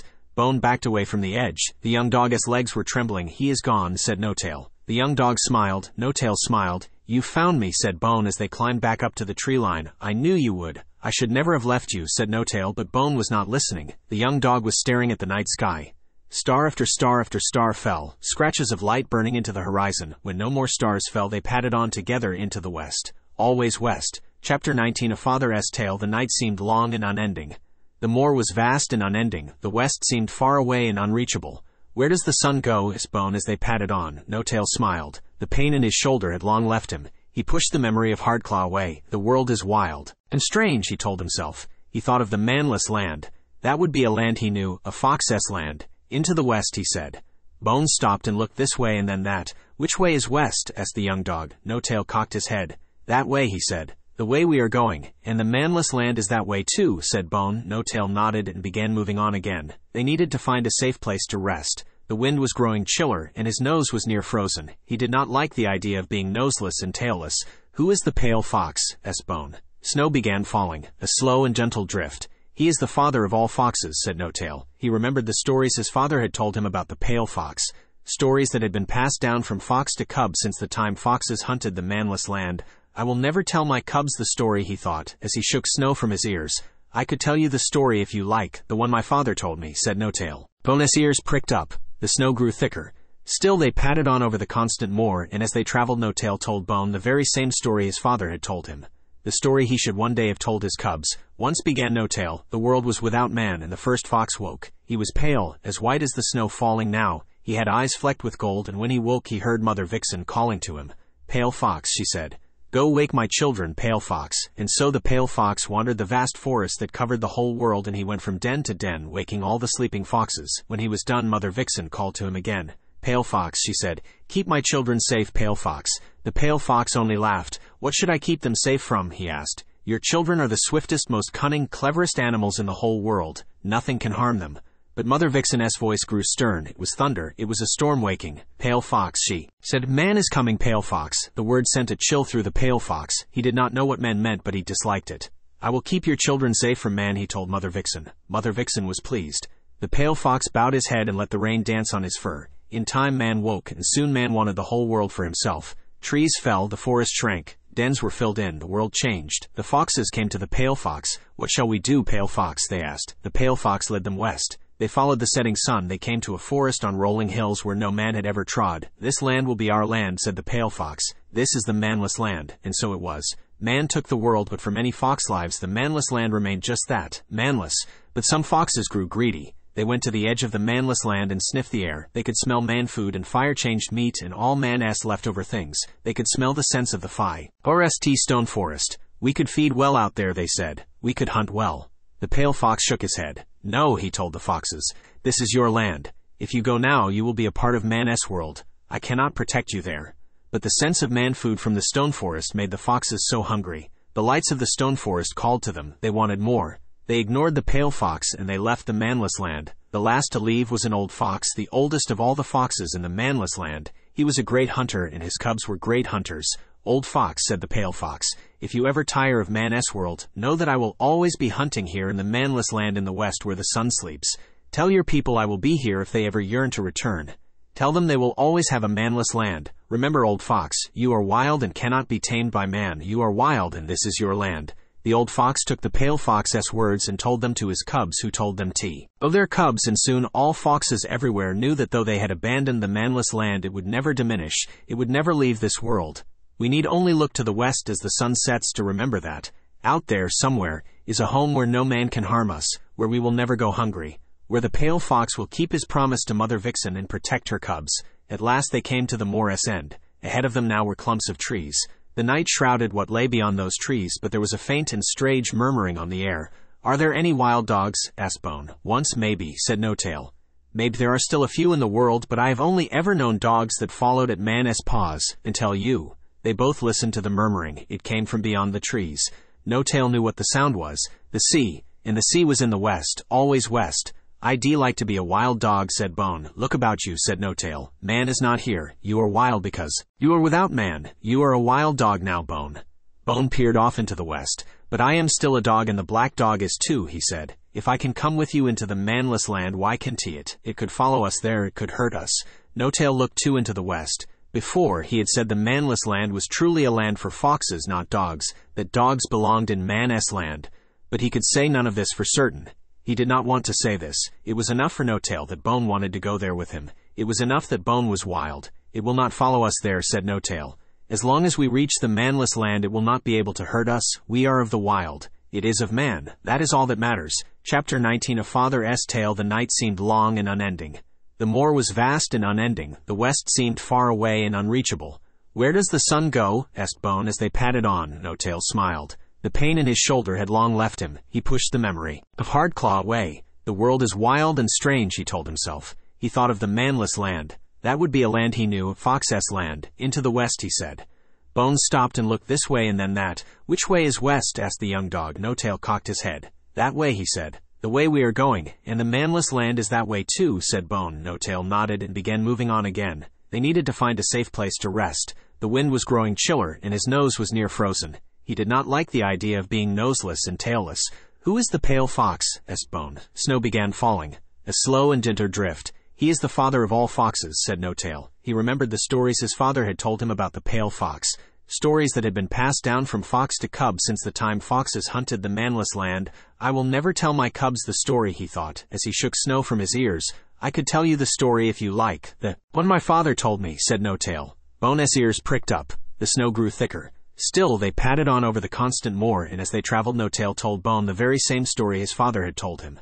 The story he should one day have told his cubs. Once, began Notail, the world was without man, and the first fox woke. He was pale, as white as the snow falling now. He had eyes flecked with gold, and when he woke, he heard Mother Vixen calling to him. Pale Fox, she said. Go wake my children, Pale Fox. And so the Pale Fox wandered the vast forest that covered the whole world, and he went from den to den waking all the sleeping foxes. When he was done, Mother Vixen called to him again. Pale Fox, she said. Keep my children safe, Pale Fox. The Pale Fox only laughed. What should I keep them safe from, he asked. Your children are the swiftest, most cunning, cleverest animals in the whole world. Nothing can harm them. But Mother Vixen's voice grew stern. It was thunder. It was a storm waking. Pale Fox, she said. Man is coming, Pale Fox. The word sent a chill through the Pale Fox. He did not know what men meant, but he disliked it. I will keep your children safe from man, he told Mother Vixen. Mother Vixen was pleased. The Pale Fox bowed his head and let the rain dance on his fur. In time man woke, and soon man wanted the whole world for himself. Trees fell, the forest shrank, dens were filled in, the world changed. The foxes came to the Pale Fox. What shall we do, Pale Fox? They asked. The Pale Fox led them west. They followed the setting sun. They came to a forest on rolling hills where no man had ever trod. This land will be our land, said the Pale Fox. This is the Manless Land, and so it was. Man took the world, but for many fox lives the Manless Land remained just that, manless. But some foxes grew greedy. They went to the edge of the Manless Land and sniffed the air. They could smell man food and fire-changed meat and all man's leftover things, tea. They could smell the scents of the first stone forest. We could feed well out there, they said. We could hunt well. The Pale Fox shook his head. No, he told the foxes, this is your land. If you go now, you will be a part of man's world. I cannot protect you there. But the sense of man food from the stone forest made the foxes so hungry. The lights of the stone forest called to them. They wanted more. They ignored the Pale Fox and they left the Manless Land. The last to leave was an old fox, the oldest of all the foxes in the Manless Land. He was a great hunter and his cubs were great hunters. Old Fox, said the Pale Fox, if you ever tire of man's world, know that I will always be hunting here in the Manless Land in the west where the sun sleeps. Tell your people I will be here if they ever yearn to return. Tell them they will always have a manless land. Remember, Old Fox, you are wild and cannot be tamed by man. You are wild and this is your land. The old fox took the Pale Fox's words and told them to his cubs, who told them to their cubs, and soon all foxes everywhere knew that though they had abandoned the Manless Land, it would never diminish. It would never leave this world. We need only look to the west as the sun sets to remember that, out there somewhere, is a home where no man can harm us, where we will never go hungry, where the Pale Fox will keep his promise to Mother Vixen and protect her cubs. At last they came to the moor's end. Ahead of them now were clumps of trees. The night shrouded what lay beyond those trees, but there was a faint and strange murmuring on the air. Are there any wild dogs? Asked Bone. Once maybe, said Notail. Maybe there are still a few in the world, but I have only ever known dogs that followed at man's paws, until you. They both listened to the murmuring. It came from beyond the trees. Notail knew what the sound was. The sea. And the sea was in the west, always west. I'd like to be a wild dog, said Bone. Look about you, said Notail. It is not here. You are wild because you are without man. You are a wild dog now, Bone. Bone peered off into the west. But I am still a dog and the black dog is too, he said. If I can come with you into the Manless Land, why can't it? It could follow us there. It could hurt us. Notail looked too into the west. Before, he had said the Manless Land was truly a land for foxes, not dogs, that dogs belonged in man's land. But he could say none of this for certain. He did not want to say this. It was enough for Notail that Bone wanted to go there with him. It was enough that Bone was wild. It will not follow us there, said Notail. As long as we reach the Manless Land, it will not be able to hurt us. We are of the wild. It is of man. That is all that matters. Chapter 20. The clearing in the forest of Never Can Be. The song of the west is the sound of the sea, his father had said when he was very old and Mother Vixen was calling him. Notail had brushed the words off then. He never thought that one day he might have to leave all he knew and loved for the west. For his father is Song of the Sea. Bone made to settle down for the night beneath the cover of a fallen ash, but Notail told the young dog to stand. We have work to do before we sleep, he said. Bone looked longingly at the entangled branches of the ash. Notail yawned. He was just as tired as the young dog, and he too looked to the branches and saw the cover they would have there from the night as biting wind, and the comfort of a soft bed of mulched leaves. But the snow had stopped falling.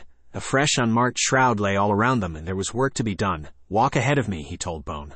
Walk straight and keep going until I tell you to stop. They walked far. Their paws made clean marks in the snow.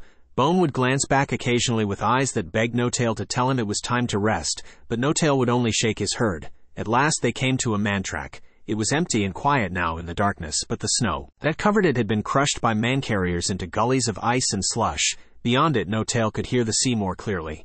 Now we can go back and sleep, said Notail. Back, said Bone. Can't we just rest here? Again Notail shook his head. We go back, he said. Back to the fallen tree.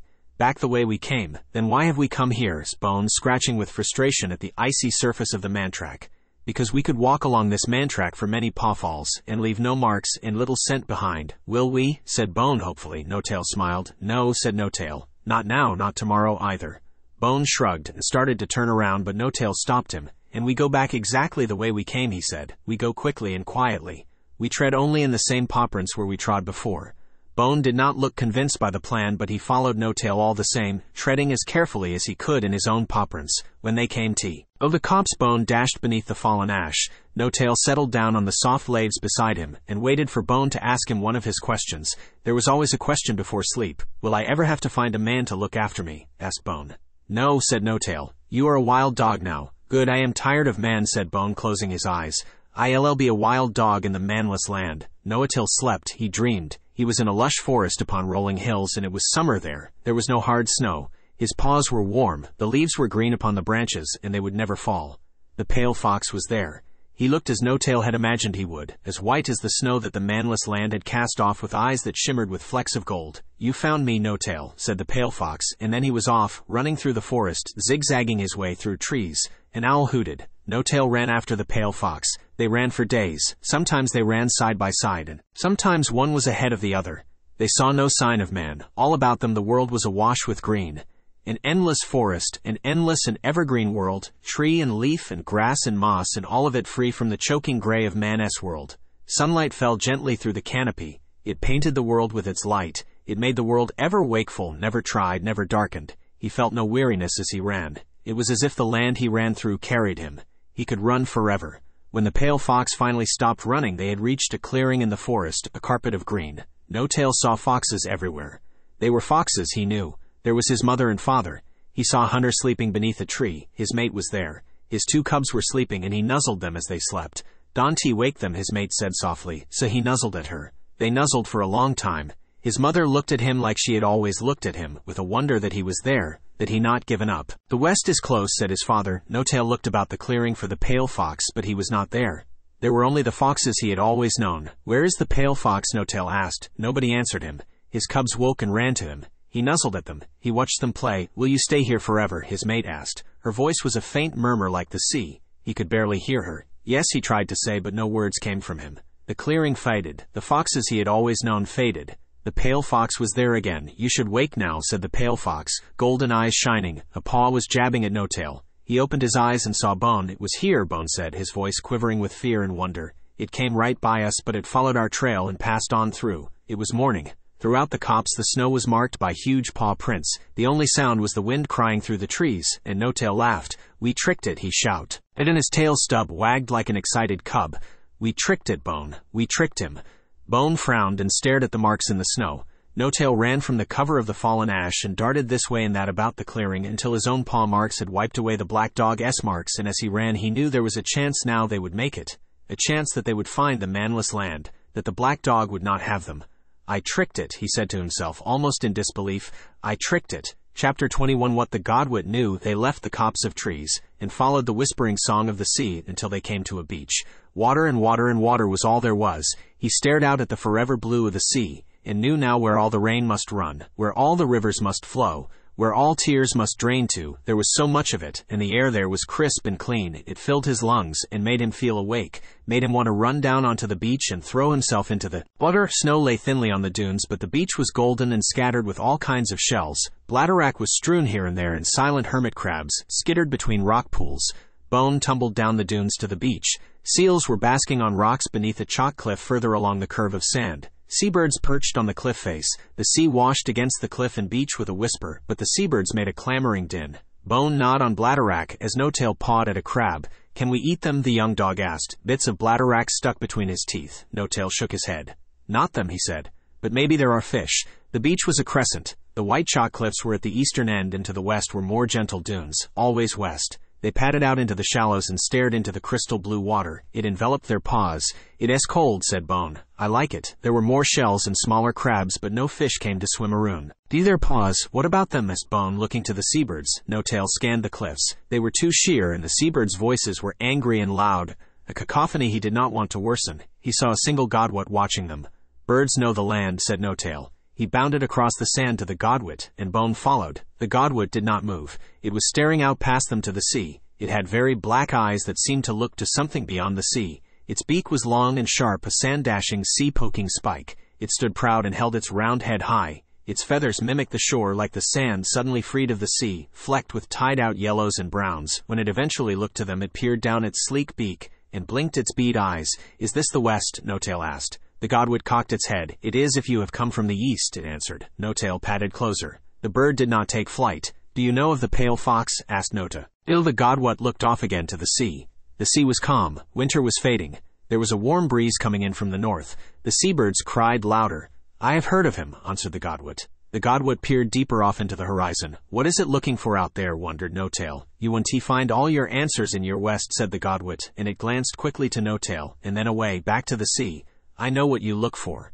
A land without man, peace, rest, a light to cling to. We all crave those things, and in that craving we forget what is all around us. We forget what is real." "The manless land exists," said Notail, interrupting. "The pale fox exists," the godwit nodded. "You believe them to exist, and so they exist," said the godwit. It glanced once to Bone as if noticing the young dog for the first time. "I do not believe it exists, and so it does not exist. You will find it. I will never find it. I will find something else. You will never find that. If you do not believe it exists, how can you say if I will find it?" said Notail, feeling confused. "We forget what is real, and we cling to what merely exists," said the godwit. Fixing her eyes back on the horizon, Notail scraped a paw at the sand. The bird's words were strange. He did not like them. "How do you even know about the pale fox?" asked Notail. The godwit closed its eyes for a moment. When it opened them, it did not look at Notail. "Others like you have come," it finally said. "Other foxes came here looking for the pale fox," said Notail. The godwit nodded. A gull soared over them. It cried. The godwit looked to it, and then back to the sea. "I know of a gray fox," said the godwit. "She hunts in the dunes all night and day, hungry, always hungry. Her name is Wanderer. Maybe she knows the way to your pale fox, maybe." "Thank you," said Notail. The godwit looked to him. "Why do you thank me?" asked the bird. "Listen to me, fox with no tail. There are answers to all questions. But they are not always the answers we expect. Think well in the future before you ask your questions. The west is here and there and east and everywhere and beyond." The godwit tapped its beak twice against a rock and took flight towards the sea. Notail looked to the snow-dusted dunes to the west. Chapter 22. 4 fox lengths and no closer they climbed the dunes as the tide began to wash in. Tall grass fought to break free of the whitened sand. There was a sand-covered man-track that wound its way through the dunes, and in a dip in the land there sat the gray fox. She was very thin, and her fur was bare in places, revealing red skin. She scratched a paw at her ear. Notail stayed back. He had seen the mangy before. His father had always told him to stay 4 fox lengths from the mangy, no closer, and to never trust them. "Are you Wanderer?" asked Notail. The gray fox nodded. "I am called that," she said, her voice soft, though not by my mother. Her eyes fell on Notail's tail stub. She smiled at him. "I think I could make a fair guess at your name," she said. Notail bared his teeth. Her smile faded. "You do not need to know my name," he said. He looked at her ragged fur, the red of it, the deathliness that clung to her. "The godwit told me you know this land. I only need to know if it was right." The gray fox hung her head. For a moment she closed her eyes. "She is thinking of what she can get from this," thought Notail. His jaw still set, his teeth still showing. "I do know this land," she answered, opening her eyes. They were moist and red. She was so heavy with sickness. She rose and stretched her body. Her ribs poked at her sore flesh. "I am looking for the pale fox in the Manless Land," Notail told her. Bone made to move closer to her, but Notail stepped in front of him. "Stay your distance," he whispered to Bone. Wanderer narrowed her eyes.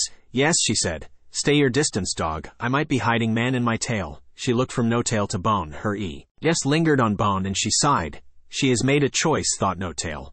But looking into her eyes, he could not say what choice that was. "I can take you to meet the pale fox," she said. Her voice had changed. Any softness it had held was replaced with venom. She would not meet Notail's eyes. She looked back at Bone, who had retreated to where Notail stood. "Though you'll have to follow me. At a distance, of course." She ran into the dunes. Bone looked expectantly at Notail, and Notail nodded. They followed her until the dunes gave way to marshy land. The sea was never far. They could always hear the waves washing against the shore, the gulls crying. They passed a field where they saw a man digging at the snow and pulling a bleeding lamb out. Gulls circled above and called words down at them that Notail could not make out. The gray fox did not stop running or say a word. Eventually, they came to a stream and followed it west, always west, until they reached a great wooden mandan standing alone or away from any other mandans. "What is this place?" asked Notail, as they rested outside the mandan. "Is the pale fox here?" The gray fox looked down. "This is where you asked me to bring you," she said. "This is where the pale fox will find you." The mandan was open at one end. Inside, Notail could see it was strewn with brittle strands of ended grass. It was nothing like the mandans of the stoneforest. Wanderer padded inside, but Notail hesitated. He looked about at the fast-thawing world. He could see green beneath the constant white. He knew he was close to his journey's end. He had come west. The manless land had to be near. And yet something felt wrong. This place was made by man. All the legends spoke of the pale fox dwelling in a land beyond man's reach. This place stank of man and all that man loved, yet he had come west. What now? Bone asked, his tail wagging. Notail looked at the mandan. The sense of man flooded out of it. We follow her, he said, and so they followed the gray fox inside. Chapter 23. Between shadow and light, day soon ended, and night fell quickly. All that seemed to live in the mandan were large striped spiders hanging from webs in its black hollows or hiding in lightless corners. More and more of them came out as the light lessened. Notail padded back and forth over the ended grass. Soon he knew the pale fox would come soon. Bone eyed the spiders nervously while the gray fox curled herself up tight and settled down to sleep. When will the pale fox come? Notail asked. Be calm, I promise you he will come, she said, looking away from Notail. It was full of the scent of lost things. Every bit of the place told Notail to run, to leave, but still he stayed and waited. I have come to the west, he told himself. The pale fox will come. That belief made him stay. Have you met the pale fox many times? Notail asked. She smiled. He did not like her eyes when she smiled now. Many times, she said, and her voice was strange, slow, and away. More times than any other fox has met him. Notail looked at her reddened skin and her wasted legs. The legend said the pale fox would welcome all foxes. Could that really include foxes like this one? You were wondering whether to believe me, she said, still scratching. You were wondering if the pale fox would show himself to a fox like me. Notail could not reply. She ran her eyes down to his tail stub again. I understand, she said, standing and moving closer to him. She smiled her uneasy smile. Many foxes would think the same way, but you, Notail, that is your name, isn't it? Notail nodded. He looked away and was silent. I am sorry, he said, his voice catching. When he turned back, the gray fox was looking him in the eyes. Then so am I. But it is too late for that now. You wanted to meet the pale fox. Now you will. What little light the moon offered dimmed. He saw the black shape, darker than the dark of night, huge and stinking of man. The black dog snorted and opened its black jaws. Its teeth glistened with saliva. It licked its teeth with its wet red tongue. It was huge, bigger than any dog Notail had ever seen in the stoneforest, stronger too. Its body written with muscles. A heat came from it. A deathly breath. A burning breath. A breath stinking of man. Notail growled, waking Bone with a start. The young dog looked up and whimpered. The black dog spoke. I find you, fox, it said, his voice heavy with the weight of all its massive body down on it. I end you. The black dog gave a bark that shook the mandan and sent the striped spiders fleeing into their holes. It came at Notail. Notail knew it was a hopeless battle, but he leapt all the same to face the shadow that had stalked him for so long. I will make this end, he thought to himself, as he rose to meet the gaping jaws of the black dog. Chapter 24. Notail can last forever. Ripping claws tore down Notail's muzzle. Notail yelped and they fell to the ended grass, but quickly the black dog was on top of him, teeth biting deep into Notail's leg. You nothing, snarled the black dog as Notail tried to rise. Notail kicked his paws into the black dog, but they made no mark. The black dog hardly seemed to feel Notail's desperate blows, but every one of the black dog's bites brought blood flooding into Notail's fur. I am not nothing, Notail said, but his voice was weak. I am a fox. The black dog laughed. Notail cried out and collapsed to the floor. Through the pain he heard Bone mustering a growl and saw his friend step towards him. As soon as Bone moved, the black dog's blood-wet face turned to him. Stay, dog, it spat. The black dog stalked closer to Bone. Blood-wet teeth gaped at the young dog.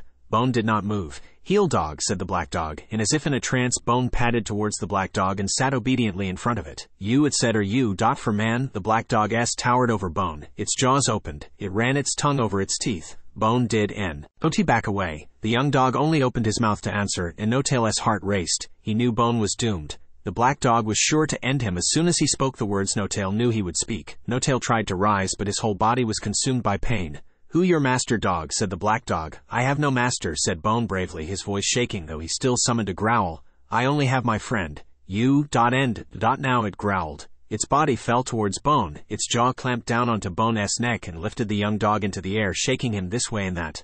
Bone howled in pain and his legs flailed, but very quickly his struggling ended and he hung there limply in the black dog's jaws, red teeth deep in Bone's fur. Leave him, cried Notail, though his voice was weak and fading. The black dog flung Bone to one side. The young dog fell unmoving to the ended grass. He was so still. Now the black dog turned back to Notail. It left the young dog, and as it approached, Notail looked past it to Bone, and looked until, yes, he saw the faintest of breaths. The young dog had not given up.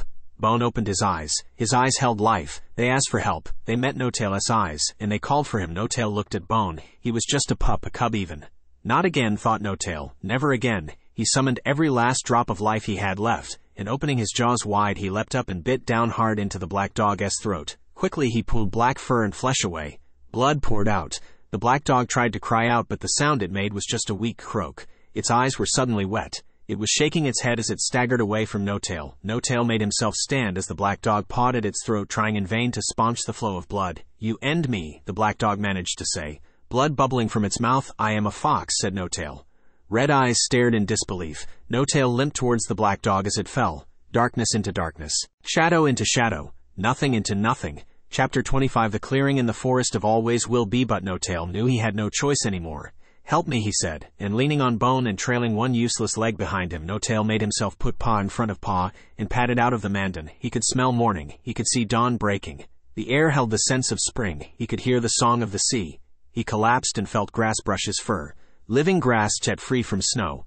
Bone pushed his muzzle at Notail's side and tried to force him to stand, but Notail would not move. "Don't go," the young dog pleaded. Notail managed to smile. "I think," he said, "this is where we have to part." "Don't say that," said Bone. "We will find the pale fox in the Manless Land. We will, I know it." Notail shook his head, every movement creasing his body. "I will not find the pale fox with you, Bone," he said, his smile faltering. "I know that now. I failed. I led you all this way for nothing. I thought we would find the Manless Land. I thought it was here in the west, but I am not sure now. I cannot see it. I cannot feel it." Bone nuzzled his head against Notail's chest. "You were wrong," said Bone. "You saved me. You taught me how to be wild. You brought me through the snow. I would have ended without you. We found the west. We found it together." Notail closed his eyes. He could feel the young dog's warm fur against his. "He is right," thought Notail. "I brought him west. I kept him alive. I did that. Maybe that is enough." "Leave me, Bone," Notail said softly. "I am happy here now. Now I am where there is no dread," he said to himself. "Now I am in the west." Bone told Notail that it was not true, that they would find the pale fox together, that they would hunt the Manless Land together, that they would be friends until they were old, and their barks were no louder than the barks of pups and cubs. But Notail did not hear any of Bone's words. Notail was already in the clearing in the forest, watching his cubs sleep, nuzzling his mate as a sun that would never set chased away all shadows and darkness. Epilogue. It was morning. The winter was past. The snow was over and gone. There was no darkness. The air was clean. The world was alive with the promise of flowers and birdsong. Spring had come. The day was warm. The day was good. "West," thought Bone as he breathed in the air. "That is where I should go. Always west." Thank you for watching, guys. If you enjoyed this telling story video, please do not forget to give us a like, comment, share, and subscribe.